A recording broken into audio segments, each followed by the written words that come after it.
biar nggak botak gitu. Ketemu dengan Bang Faisalnya hari ini di Jalan Raden Saleh. Jalan Perdana, maaf. Jadi kita ketemu dengan beliau ini kebetulan karena kita parkir mobil dan beliau penjaga parkirnya. Kita ingin tahu bagaimana proses perjalanan beliau sehingga beliau menjadi juru parkir di sini. Dan siapa sih sebenarnya Bang Faisal ini? Untuk itu kita sambangi beliau. Assalamualaikum Bang. Apa kabar Abang Da?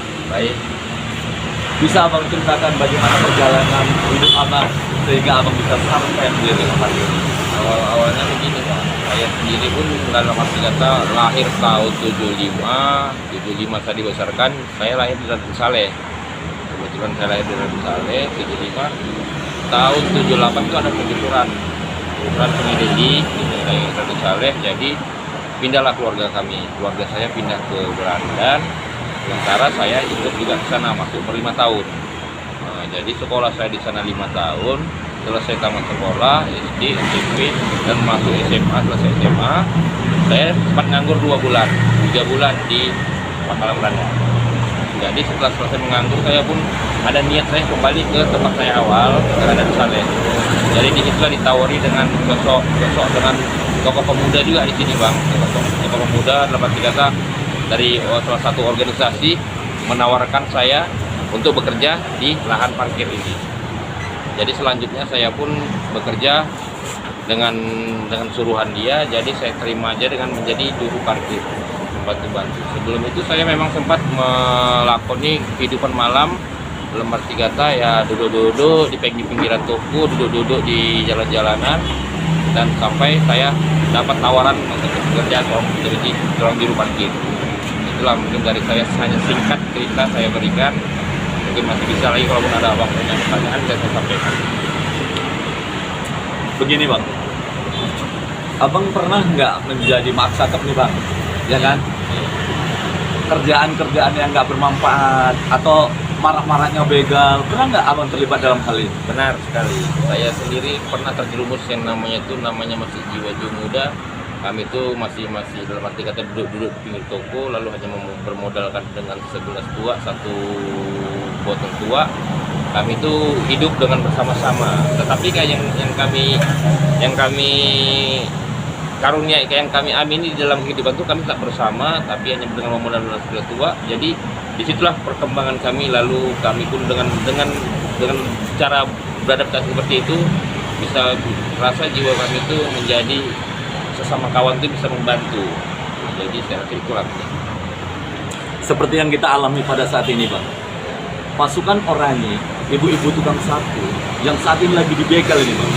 Kemarin dikunjungi oleh Wali Kota Medan, sama Baim Wong pun turun Bang dari Jakarta untuk melihat itu. Bagaimana perasaan Abang melihat seorang ibu dibegal dengan kondisi yang begitu prihatin? Kok saya rasa bagi saya itu pekerjaan yang kurang cakapnya kurang ajar. Sebab dari segi gimana pun bandanya, walaupun kami masih jiwa kami dalam arti gini Pak, kami itu dalam arti masih sebandel-bandel kami itu namanya di bawah kalangan kami sederajat dengan kami masih berpikir untuk berbuat jelek gitu. Sekarang kan Bang Faisal profesinya sebagai tukang parkir. Berapa anak Abang saat ini dan di mana mereka semua sekarang? Saya dulu awal-awalnya memang namanya kehidupan saya parkir ini, jadi saya mempunyai sebagai lahir menikah saya hanya dengan memodalkan 2.500.000. Menikah dengan istri saya yang suka senang sama saya kan, itu memang belum ada modal. Jadi dengan cara kehidupan itu kami manfaatkan lah. Jadi namanya hasil menabung itu memang berkat dari istri saya, menikah dengan seorang istri yang baik. Saya itu terbina dengan cara penyimpanan uang, dengan cara untuk mencari uang, lebih terkontrol gitu. Jadi saya rasa dalam arti kata gini, saya mempunyai anak, lahir dengan anak pertama yang paling besar tahun 2001 dia setelah masuk sekolah SD, saya lanjutkan dengan sekolah SMP. Mungkin akibat dari pemikiran saya, dalam arti kita sering bertemu dengan abang-abang ini, sering berbicara dengan abang-abang ini atau adik-adik yang maju, jadi saya rasa pingin anak saya itu seperti itu. Jadi sekarang anak saya itu udah sekolah di salah satu Universitas Muhammadiyah. Dan yang kedua masih SMA, menuju SMA kelas 1. Itu pun termasuk dalam arti kata support saya untuk memberikan dia itu supaya lebih maju itu lebih kuat. sekarang masih posisi kelas 1 SMA. Memang dua-dua perempuan. Dua-dua perempuan. Untuk berparkiran saat ini Bang, di mana-mana sudah pakai e-parkir. Nah, himbauan Abang lah kepada Wali Kota Medan. Bener nggak e-parkir ini dilakukan ataukah secara manual saja menurut Abang? Secara kita pandang secara positif, saya dalam arti kata gini, saya rasa itu yang namanya e-parking itu perlu dalam arti kata perlu direvisi, dalam arti kata perlu diperhatikan lagi dengan cara posisi tempatnya. Sebab dalam arti kata bagi saya sendiri, saya rasa saya sendiri udah tahun 20 tahun dan hampir 20 tahunan saya di jalan jaga parkir. Jadi saya rasa dalam arti kata e-parking itu memang perlu bagus, tapi kalau untuk mencari namanya pendapatan yang lebih lumayan itu berkurang bagi kami. Jadi saya rasa dalam arti kata perlu didaur ulang, tarik ulang lagi gimana caranya yang disesuaikan dengan tempat. Tapi kalaupun memang tempat yang strategis, ya memang untuk dalam arti kata untuk yang ada keluar masuk penghasilan itu lebih banyak, mungkin itu lebih baik. Sebab dalam arti kata satu contohnya, sebab itu posisi tempat yang sering keluar masuk itu sering banyak mati, banyak juga yang berlarian, banyak jadi yang pergi begitu aja. Nah itu makanya kalaupun ada e-parking lebih cepat bekerjanya kan gitu kan. Nah jadi kalau bagi kami kesalahan cuma di situ. Jadi kalau memang yang begitu kami kalah, sebab kalau berlari uang kami yang 3.000 itu hilang. Nah jadi kami rasa ya perlu direvisi lah. Dalam arti kata saya bukannya nggak setuju, saya rasa setuju, tapi dalam arti kata mungkin dominan saya untuk nggak setuju itu lebih kuat. Sebab itu tadi udah saya alami, maka saya berani berargumentasi seperti itu. Pada saat pandemik Bang, itu parkir kan minim sekali. Satu hari berapa penghasilan Abang? Dan saat ini pandemik sudah mulai berkurang. Pemerintah sudah mengumumkan bahwa Kota Medan sekarang sudah level 1. Bagaimana penghasilan Abang pada saat ini? Betul, saya sendiri sudah merasakannya. Dari pandemik awal pertama, saya sendiri dalam arti kata kalau untuk pendapatan itu berkurang sekitar sampai mencapai 50%. Jadi kami seolah-olah dalam arti kata, tapi kami itu berpandang yang berpikir yang berpositif. Sebab dalam arti kata memang situasi pandemi ini, memang dari situasi keadaan jalan memang sepi. Nah, jadi dalam arti itu kami bersyukur aja, banyak bersyukur. Rasanya yang kami cari itu cukup untuk kebutuhan kami dan bisa setoran kami. Salah satunya kami punya setoran dalam arti ada itu namanya itu pengurangan.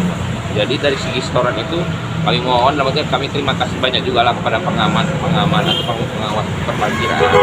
Dalam arti kata masih ada pengertiannya untuk dalam arti untuk masalah penyetoran ini. Jadi saya rasa itu dari saat pandemi. Jadi sekarang setelah selesai pandemi, saya rasa itu perubahannya ada. Jadi minimal kalau saya persenkan itu sekitar 20 atau 30%. Itu peningkatan, tapi perlahan ya Bang ya. Jadi dalam arti kata peningkatan itu ada 20 atau 30%. Jadi dalam arti kata saya mohon juga dalam arti kata bagi pengawas atau bagi perparkiran yang mengetahui lah Kota Medan ini tentang lokasi parkir Kota Medan ini, tolonglah diperhatikan kami itu dalam arti kami itu yang kami itu butuh bukan uang, kami itu dalam arti kata butuh dalam arti kata salah satunya kesehatan. Nah itu yang kami butuh, salah satu untuk menjaga kesehatan kami. Sebab kami nggak bisa kami pungkiri Bang, kami itu memang tua-tua di jalan Bang. Jadi rasanya itu kulit kami itu banyak berkena matahari. Jadi itu rasanya itu dalam arti kata yang namanya kulit kena matahari itu pasti namanya dalam arti kata udah suatu ada saatnya. Nah, jadi itu makanya saya bilang untuk mata matahari itu kami ingin seperti itu. Dan namanya kesehatan bagi tukang parkir itu bisalah diutamakan, bisalah diwujudkan. Jadi tiap adalah rasanya itu ada. Kami pun bekerja untuk PA di Kota Medan. Lagi pun dalam arti kata itulah yang kami harapkan sekarang seperti itu. Memang dari kawan-kawan yang belum ada, tapi saya sendiri bayangkan 20% teman-teman saya Bang yang udah menganggur semua, udah masa-masa selesai gini, drop, jatuh. Tapi saya bilang Bang, terakhir dalam arti kata apa yang ada itu aja. Itulah Bang. Harapan Abang lah untuk kedepannya sebagai juru parkir yang di Kota Medan ini. Abang ini sebenarnya pejuang-pejuang PA di daerah. Nah, menambah divisa daerah ini. Jadi harapan Abang untuk Pak Wali Kota yang sedang memimpin Kota Medan ini, Pak Bobi Nasution, apalah harapan Abang untuk menjadi tukang parkir ini lebih diperhatikan masalah jam kesmasnya, jam sosteknya, atau apalah. Begini, saya haraplah kepada Pak Bobi tolonglah Pak perhatikan kami ini, dalam arti kata kami ini situasi dengan seperti ini rasanya itu kami nggak perlu yang namanya uang. Itu kalau bagi kami uang itu nggak ada artinya, sebab yang kami pegang tiap hari uang, bukannya kami bohong, uang tiap hari kami pegang. Jadi rasanya itu dalam arti kata ini kami mempunyai kesehatan, dalam arti kata kami yang kami butuhkan kesehatan seperti itu. Nah, jadi dalam arti kata setiap nanti salah satunya untuk menjaga kesehatan kami itu rasanya tolonglah dibantu, salah satunya dari pihak rumah sakit ada informasi bahwasannya gimana dengan apa kami dengan cara kehidupan kami. Jadi kami mohon pun kepada Pak Bobi, tolonglah Pak, dalam arti kata kami tidak bisa minta apa-apa, mohonlah Pak diperhatikan kami itu, supaya Bapak sendiri pun saya rasa dengan cara Bapak kepemimpinan Bapak di Medan ini mungkin bisa merubah cara-cara hidup kota Medan ini. Mungkin hanya itulah yang saya sampaikan kepada Pak Bobi. Terima kasih banyak Bang atas informasinya. Kita doakan Abang tetap semangat menjadi pahlawan dalam keluarga Abang dan menjaga perparkiran di kota Medan ini. Mudah-mudahan yang dijaga parkir Abang senang, kondisi kendaraannya tidak berkurang apapun. Itu kan seperti titipan ya kan Bang, tapi bukan milik Abang. Iya. Sudah waktunya pasti dipanggil orangnya. Nah, hari ini Bang kita dari channel ada sedikit kenang-kenangan untuk Abang dari pihak sponsor. Ini sabun cuci piring Bang. Nah, mudah-mudahan kita bisa ketemu lagi Bang.